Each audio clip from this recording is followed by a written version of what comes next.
Hello guys, this is Ramesh Ra and welcome to my YouTube channel RS Coaching Center. Today we are going to discuss partnership firm. Partnership firm के बारे में आज हम पढ़ेंगे। Partnership firm क्या होती है, कैसे वर्क करती है, इसमें कौन कौन से अकाउंट बनाए जाते हैं, इसके बारे में आज पढ़ेंगे। अगर आप ये वीडियो पहली बार देख रहे हैं तो हमारे चैनल जरूर सब्सक्राइब कर दें और इस वीडियो को एंड तक जरूर देखा। आपको सीखने के लिए काफ़ी कुछ मिलेगा इस वीडियो में। तो चलिए स्टार्ट करते हैं।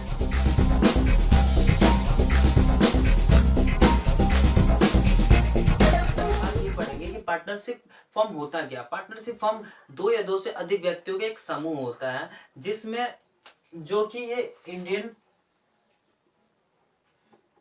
पार्टनरशिप एक्ट 1932 पे वर्क करता है। ठीक है, इंडियन पार्टनरशिप एक्ट 1932 में पार्टनरशिप फंडामेंटल के बारे में कहा गया है। ठीक है, और पार्टनरशिप फर्म में कम से कम दो व्यक्ति और अधिकतम तो इसकी कोई सीमा नहीं है, लेकिन कंपनी अधिनियम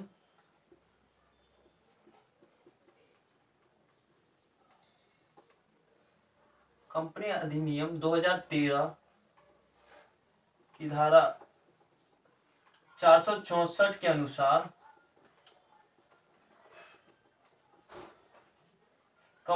पार्टनरशिप कंपनी 50 से ज्यादा साझेदार नहीं हो सकते। ठीक है, कम से कम दो व्यक्ति और ज्यादा से ज्यादा 50 व्यक्तियों से ज्यादा नहीं हो सकते हैं। ठीक है, तो पार्टनरशिप बिजनेस रन कैसे करती है? पार्टनरशिप बिजनेस रन करने के लिए इनके बीच में एक एग्रीमेंट होता है।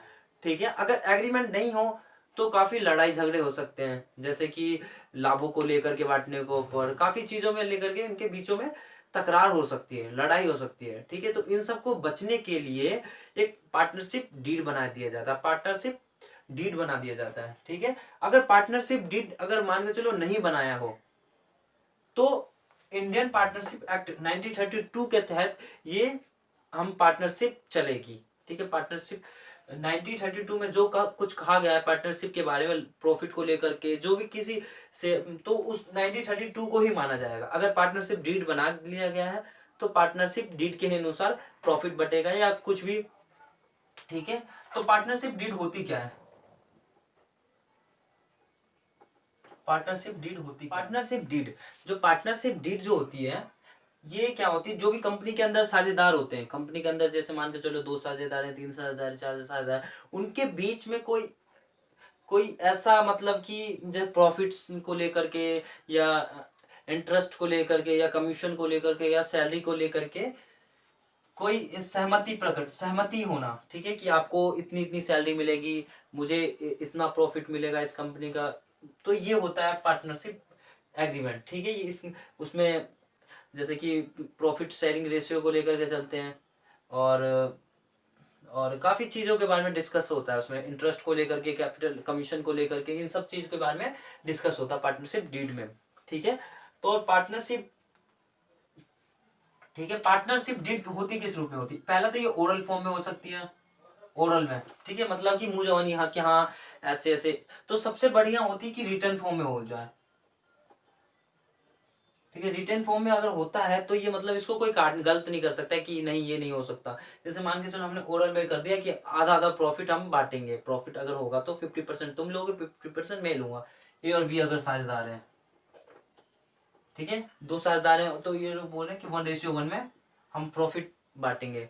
मान के चलो ए बी ने ज्यादा पैसे लगाए, 1 लाख रुपए लगाए, और ये ए ने 50,000 रुपए वीडियो पैसे लगाए। ठीक है, तो अब ये बाद में जब प्रॉफिट होगा, पहले तो हम इन्होंने एक एक रेशियो में बांट कर बोले कि हम एक लेंगे, एक एक 50-50% प्रॉफिट लेंगे, लेकिन बाद में क्या होगा कि बी लड़ने लगा, नहीं मुझे ज्यादा प्रॉफिट चाहिए क्योंकि मैंने ज्यादा इन्वेस्टमेंट किया, तुमने कम किया, इसलिए। तो इस वजह से ज्यादातर लोग रिटर्न फॉर्म में लिख करके रखते हैं ताकि बाद में इन फ्यूचर में कोई लड़ाई झगड़ा ना हो। और सबसे पहले ये बना है पार्टनरशिप डीड इसीलिए बना जाता है कि कोई लड़ाई झगड़ा ना हो। ठीक है, और देखो,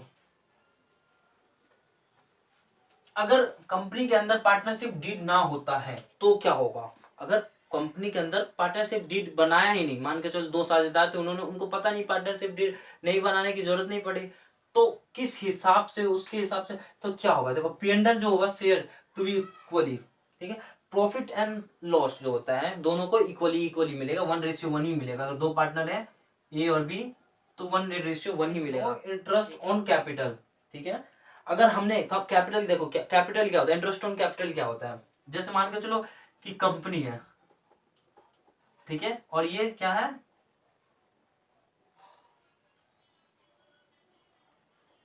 पार्टनर्स है ए और बी, ठीक है, ए और बी है, ठीक है। इन्होंने जब एंट्री करते हैं, बिजनेस को जब स्टार्ट करते हैं, तो ये कुछ कैपिटल के रूप में कंपनी को पेमेंट करते हैं, ठीक है, देते हैं, जैसे कैपिटल में, ठीक है, कैपिटल में। अभी हमें ये तो पता है कि कंपनी और पार्टनर्स दोनों अलग अलग व्यक्ति, कंपनी अलग व्यक्ति होता है, कृत्रिम व्यक्ति होता है, हमने पढ़ा है, और पार्टनर्स अलग होते हैं, ठीक है। तो कंपनी जब स्टार्ट होती है तो उसमें स्टार्ट करने के लिए कुछ पैसे दिया जाता है, स्टार्ट करने के लिए कुछ पैसे दिया जाता है। तो जब पैसे दिया जाता है तो वो कैपिटल के रूप में होता है, ठीक है, कैपिटल, हमने पूंजी लगाया इस कंपनी में। तो कंपनी का फर्ज होता है कि उस कैपिटल पे पार्टनर्स को क्या दे, इंटरेस्ट दे, ठीक है, उस पार्टनर्स को इंटरेस्ट दे। तो वही होता है इंटरेस्ट ऑन कैपिटल, ठीक है। अगर पार्टनरशिप डीड नहीं है, पार्टनरशिप एग्रीमेंट नहीं है, तो हमें इंटरेस्ट ऑन कैपिटल पे कोई भी इंटरेस्ट नहीं मिलेगा, कैपिटल पे कोई भी इंटरेस्ट नहीं मिलेगा, समझ में आया। अब no interest on drawing, drawing क्या होती है, देखो, ठीक है। अब देखो ए और बी कैपिटल, ए और बी पार्टनर्स हैं। अब इन्होंने क्या किया, कंपनी से ए और बी ने कुछ अमाउंट पैसे ले लिए, उधार ले लिए, मान के चलो इसने 1,000 रुपये ले लिया, इसने भी 1,000 रुपये ले लिया कंपनी में, जैसे एडवांस ले लेते उस टाइप से। इसने क्या किया, ड्राइंग कर लिया, ठीक है, ड्राइंग में पैसे ले लिए, ठीक है, ले लेते हैं कंपनी से। तो अब कंपनी क्या करती है, इनसे अगर इन्होंने कंपनी से पैसे लिए हैं तो अब साझेदार से ही क्या करती है, चार्ज करती है इंटरेस्ट के रूप में, इंटरेस्ट के रूप में पैसे भी, ड्राइंग तो लेगी लेकिन इंटरेस्ट भी लेगी साथ में, ठीक है। अगर मान के चलो मैंने किसी को पैसे दिए हैं, ठीक है, तो वो उसको तो मैं पैसे तो लूंगा साथ में इंटरेस्ट जरूर लूंगा। तो कंपनी भी क्या करती है कि अपने पार्टनर से इंटरेस्ट लेती है, ठीक है। अगर पार्टनरशिप डीड नहीं है तो इंटरेस्ट ऑन ड्राइंग भी नहीं में दिया जाएगा, ठीक है। अब देखो, अगर मान के चलो कि कोई पार्टनर्स है, देखो, no partners is any salary और कमीशन। देखो मान के चलो ये कंपनी है और ये पार्टनर्स हैं ए और बी, ए और बी। देखो ए क्या करता है, एक तो इस कंपनी का पार्टनर्स भी है, कंपनी का पार्टनर्स भी है, और इस कंपनी में काम भी करता है। जैसे कई होते हैं कि एक तो मालिक भी होते हैं लेकिन उसमें काम भी कर रहे होते, और बी के पास कहीं और काम नहीं कर पा रहा है उस कंपनी में, ये काम भी कर रहा है, ठीक है। तो क्या होगा कि कंपनी इसको सैलरी भी देगी, सैलरी देगी, ढूंढ के ला रहा है, ठीक है, ग्राहक कस्टमर ढूंढ के ला रहा है, तो कंपनी इसको क्या देगी, कमीशन भी देगी। अगर पार्टनरशिप डीड नहीं है तो कोई भी कमीशन और सैलरी नहीं दिया जाएगा, ठीक है। और देखो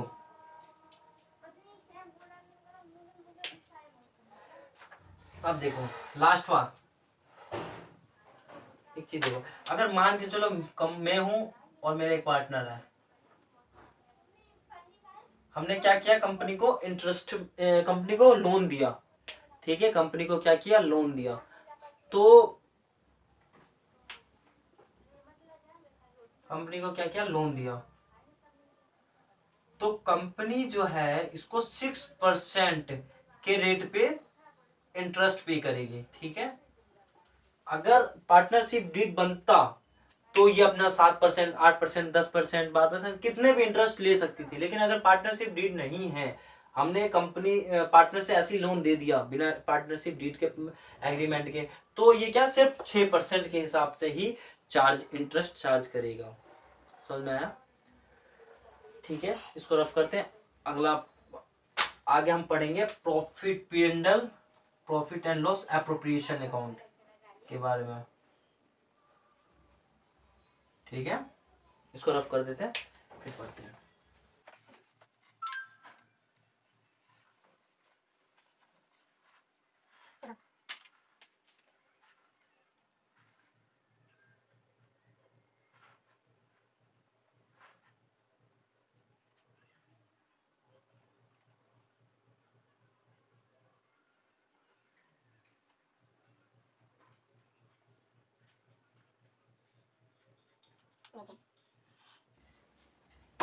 P&L एप्रोप्रिएशन अकाउंट, इसमें क्या बनता है, इस पार्टनरशिप वाले में P&L एप्रोप्रिएशन अकाउंट बनता है। ठीक है, P&L एप्रोप्रिएशन अकाउंट होता क्या है, तो सबसे पहले हम 11th क्लास में P&L अकाउंट बनाना सीखे। फाइनल अकाउंट के अंदर होता है P&L, इसके साथ ट्रेडिंग अकाउंट और बैलेंस शीट भी बनाया जाता था, हमें याद होगा। ठीक है, तो किस तरीके बनता था, डेबिट और क्रेडिट। ठीक है, तो जितने भी देखो हमने पहले ही पढ़ चुके हैं, जितने भी, और ये एक नॉमिनल अकाउंट होता है, P&L का होता है नॉमिनल अकाउंट होता है। इसका नेचर क्या होता है, नॉमिनल अकाउंट का। नॉमिनल अकाउंट का क्या कहता है, डेबिट जो होता है ऑल एक्सपेंसेस एंड लॉसेस। ठीक है, क्रेडिट क्या होता है, ऑल इनकम एंड गेन्स। ठीक है, हमें पता चला। डेबिट क्या होता है, सारी जितने भी लॉस हैं, जितने भी लॉस हैं, ठीक है, या एक्सपेंसेस, वो हमारा क्या हो जाता है, डेबिट हो जाता है। और जितने भी प्रॉफिट है और जितने भी गेन्स है, वो हमारा क्या हो जाता है, क्रेडिट हो जाता है। तो P&L अकाउंट में भी यही होता है, जितने भी इनडायरेक्ट एक्सपेंसेस जितने भी होंगे, ये सब डेबिट साइड में लिख दिया जाएगा। ठीक है, और इनडायरेक्ट प्रॉफिट जो होते हैं हम क्रेडिट में लिख देते हैं। ठीक है, मान के चलो ये वाला साइड इनडायरेक्ट प्रॉफिट का साइड ज्यादा आ जाता है। ठीक है, तो हमारा क्या हो जाएगा, सॉरी 2 और बाई होगा इधर। ठीक है, तो 2 में हो जाएगा नेट प्रॉफिट, नेट प्रॉफिट। ठीक है, बैलेंसिंग फिगर। ठीक है, अगर हमारे एक्सपेंसेस ज्यादा हो गए और प्रॉफिट कम हो गया तो हमें लॉस होगा, तो बाई नेट लॉस। ठीक है, समझ में आ रहा। इस तरीके से P&L अकाउंट हम बनाते थे। इनडायरेक्ट एक्सपेंसेस में काफी चीजें आ जाती है, जैसे कि रेंट वेंट। ठीक है, प्रॉफिट में भी ऐसे सैलरी और, तो इस तरीके से P&L अकाउंट बनाते थे। ठीक है, हमें याद होगा तो पूरा, तो हम इसके बारे में ज्यादा पढ़ेंगे, हमें बस इसमें पढ़ना है। बस इसका हमें जो नेट प्रॉफिट है और नेट लॉस है उसका इसमें काम होगा। ठीक है, तो देखो नेट प्रॉफिट है,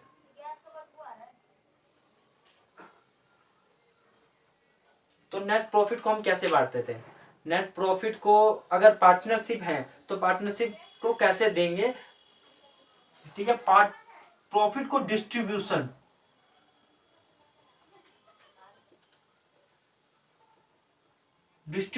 ही करना एप्रोप्रिएशन अकाउंट है। ठीक है, प्रॉफिट को कैसे, प्रॉफिट एंड लॉस को कैसे, किस तरीके से डिस्ट्रीब्यूट किया जाता है, उसी के बारे में एप्रोप्रिएशन अकाउंट कहता है। ठीक है, कि पार्टनर्स को कितना किस किस हिसाब से डिस्ट्रीब्यूट करना है, वो कह रहा है एप्रोप्रिएशन अकाउंट। ठीक है, तो नेट प्रॉफिट है, अगर नेट लॉस हुआ तो किस हिसाब से पार्टनर्स में डिस्ट्रीब्यूट होगा, उसके बारे में ये बताया जाता है, इसलिए बनाया जाता है ये। ठीक है, net P&L profit and loss appropriation account. समझ में आया। और ये देखो, हम पहले 11th क्लास में हम सोल प्रोप्राइटर के बारे में पढ़ते आए हैं। ठीक है, सोल प्रोप्राइटर क्या होता है, उसमें क्या होता है, एक सिंगल व्यक्ति होता है, सिंगल व्यक्ति अपना लाभ, प्रॉफिट एंड लॉस अपना वो बनाता है, इसमें हमें एप्रोप्रिएशन अकाउंट की जरूरत नहीं होती। अगर पार्टनरशिप फॉर्म है तो पार्टनरशिप फॉर्म हमारा profit and loss appropriation account बनाती है। ठीक है, अगर हमें देखो लॉस हुआ तो लॉस हमेशा डेबिट होता है, हम यहाँ पे लिख देंगे टू नेट लॉस। ठीक है, यहाँ पे अगर प्रॉफिट हुआ तो बाई नेट प्रॉफिट।